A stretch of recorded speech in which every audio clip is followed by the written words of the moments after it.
On a près de 600 jeunes de Marseille attendus aujourd'hui sur les 1000 présents au meeting. Comment ça se prépare? Comment ça se met en place? On a eu 10 jours pour préparer un meeting, alors que d'habitude on a plusieurs semaines, voire plusieurs mois. On a été tellement assaillis de coups de téléphone et de mails qu'on a eu tout juste le temps de répondre et d'inscrire les gens qui nous avaient sollicités. Donc après, nous, on a nos fichiers personnels qui partent par SMS, donc comme ça c'était beaucoup plus facile pour les mobiliser. Mais je peux vous dire qu'aujourd'hui, la moitié de la mobilisation des jeunes de Marseille sont des gens qui sont venus vers nous et pas nous qui sommes allés vers eux. Alors, tu me dis que tu as eu 10 jours pour préparer, donc grosso modo, tu savais avant tout le monde qui se présentait alors? À 10 jours ou 8 jours, on va dire qu'on l'a su, on l'a su un jour avant la presse. En interne, on a quand même eu, même si c'était pas officiel, on nous a dit attention, ça va partir. Moi j'ai l'impression de le savoir depuis 5 ans en fait. Pour nous, il s'est déclaré mercredi dernier et il est candidat depuis mercredi dernier. L'organisation, ça se passe comment? Vous allez faire quoi à l'intérieur? Qu'est-ce qui se passe? Vous le verrez en même temps que tout le monde, bien entendu, c'est un meeting, donc c'est à la fois soft et à la fois coloré. Moi, ce que je peux vous dire aujourd'hui, c'est que le but, c'est une équipe, un candidat, un pays. Donc déjà, je peux vous annoncer la couleur, comme on dit, en vous disant un pays et une équipe, un candidat, ce qui veut dire qu'il n'y aura pas de corporatisme, ça sera tout le monde derrière une seule personne. Tu fais la circulation, les jeunes d'un côté, les vieux de l'autre? Alors en fait surtout pour certaines parties un peu plus dynamiques que d'autres et puis pour qu'on soit bien représenté vu qu'on est quand même une bonne jeunesse avec Sarkozy et qu'on est quand même en très grand nombre, c'est surtout pour qu'on soit bien représenté. Il a déjà fait 5 ans derrière lui, il en a déjà fait beaucoup, il faut qu'il continue. Donc c'est pour ça qu'il se fait réélire. 5 ans, c'est court. La crise économique, elle ne va pas partir en un an. Donc il va nous expliquer aujourd'hui son projet de route pour les 5 prochaines années à venir. Tu peux m'ouvrir un drapeau, s'il te plaît? Donc aujourd'hui, il n'y aura pas de drapeau Jeune Pop ni UMP. C'est un petit peu comme tous les grands meetings. Je crois que M. Hollande, on ne voyait pas aussi beaucoup de drapeaux du Parti Socialiste. Donc c'est le drapeau français, la France forte. C'est pas la droite forte ou l'UMP fort, c'est la France. C'est 65 millions de personnes. Donc aujourd'hui, on est on a des drapeaux français pour montrer l'unité de ce pays derrière Nicolas Sarkozy. Nous, on va présenter un vrai programme aujourd'hui et on attend ça de lui. Et on espère qu'il sera au rendez-vous et on croit tous en lui, donc on sait qu'il sera au rendez-vous aujourd'hui. La France a besoin d'un programme et pas de critiquer les autres. C'est fini ça maintenant. Maintenant, il faut vraiment présenter ses idées et c'est ce qu'on va faire aujourd'hui. Et si jamais il gagne, tu as déjà ton invitation pour le Fouquet's ou pas encore? Ouais, je serais bien content d'aller au Fouquet's, sachant que M. Hollande, après sa victoire, est allé dans un restaurant qui était à 170 € par tête, je crois. Nicolas Sarkozy a dépensé 70 € par tête au Fouquet's. Donc oui, je préférerais suivre M. Sarkozy au Fouquet's que de suivre M. Hollande. Je ne sais pas dans quel restaurant est-il allé. Alors Fabrice, ça y est, ça commence à monter un peu? Ça commence à monter, les personnes commencent à arriver, on commence à faire les premiers filtrages. Un peu stressé mais rassuré de voir l'affluence si tôt dans la journée pour un meeting qui commence à 15h30. Toi, t'as pas encore ton t-shirt, c'est normal? Il est là. Je ne l'ai pas encore changé. Alors justement, je me demandais, c'est des budgets qui se gèrent comment ça? Toi, tu as été responsable d'un budget ou pas pour monter ça? Ça, c'est sur les comptes de campagne, c'est directement géré par le QG. On a un budget de campagne et toutes les dépenses de salles, de goodies sont gérées directement par Paris. Nous, on reçoit le matériel quand on en a besoin, mais c'est pas nous qui allons faire la démarche du devis ou pas. Monsieur Copé, bonjour. Bonjour. Vous êtes là pourquoi?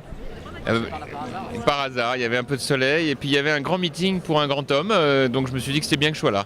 Le moment est venu de faire cette campagne et de montrer aux Français que dans ces périodes de crise, il n'y a pas d'autre solution que d'avoir quelqu'un qui soit courageux, qui soit engagé, qui soit toujours dans l'action. Et ça, c'est plutôt Nicolas Sarkozy que François Hollande. Et alors, il s'est déclaré jeudi, mercredi, ça aurait pu être qui d'autre à sa place? À personne, là, je vois pas qui d'autre, non. Vous, pour la prochaine fois, peut-être? Oh là, une haie après l'autre. Aujourd'hui, on est mobilisé pour l'élection de 2012.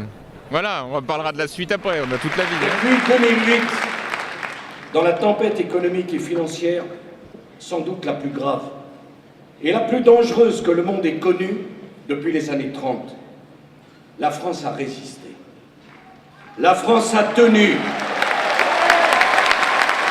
Et les Français ont fait face. Un excellent moment, au-delà je pense de nos espérances. Dans l'organisation du meeting, on ne s'attendait pas à autant de monde. C'était formidable, je trouvais qu'il y avait une envie énorme de Nicolas Sarkozy. Et voilà, il apparaît comme le candidat du changement après avoir été 5 ans au pouvoir. Donc moi je trouve ça vraiment formidable. Et après, justement, après 5 ans au pouvoir, tu trouves que... Regardez, il y a un camp, c'est l'immobilisme, et un autre, c'est ça regorge d'idées nouvelles, ça va il explose d'énergie, d'envie, de volonté. Voilà, enfin, le contraste entre les deux est hallucinant, quoi. Moi, la vérité, lorsqu'on est d'un côté de la Manche ou de l'autre, quand on fait semblant d'être Thatcher à Londres et Mitterrand à Paris... C'est un discours de vérité du président de la République et puis c'est un grand moment de mobilisation, d'enthousiasme. Aujourd'hui, on sent la force et la détermination et on mesure que l'espérance est en train de changer de camp. Mais sur le fond, il a quasiment rien dit. Ah bon, si vous avez trouvé qu'il n'a rien dit, c'est un regard un peu étonnant. Voilà, non, il a dit au contraire beaucoup de choses. Beaucoup d'autosatisfaction. Beaucoup de vérité sur la gouvernance qui a été la sienne de ce pays en période de crise et puis surtout un discours de vérité sur sa vision de la France et sur ce qui le différencie de M. Hollande. Aujourd'hui tout est sur la table, il y a 2 méthodes, 2 projets, 2 personnalités très, très différentes. J'étais très content d'être venu à ce meeting pour participer, pour venir, pour soutenir aussi. On a adoré le discours du président de la République qui a exposé quand même un bilan complet, qui a répondu aux attaques incessantes de la gauche et qui surtout a mis à l'honneur des grands thèmes qui sont aujourd'hui importants pour les Français. C'est la seule façon de travailler davantage, de ne pas laisser à nos enfants un pays qui croulerait sous les dettes et sous les déficits, où les mèneraient des gens incapables de dire non à la plus petite revendication. Qu'est-ce que vous avez retenu de cette heure de discours? Sur le fond, parler sur le fond là, c'est un quiz que vous faites là? Pardon? C'est un quiz que vous faites?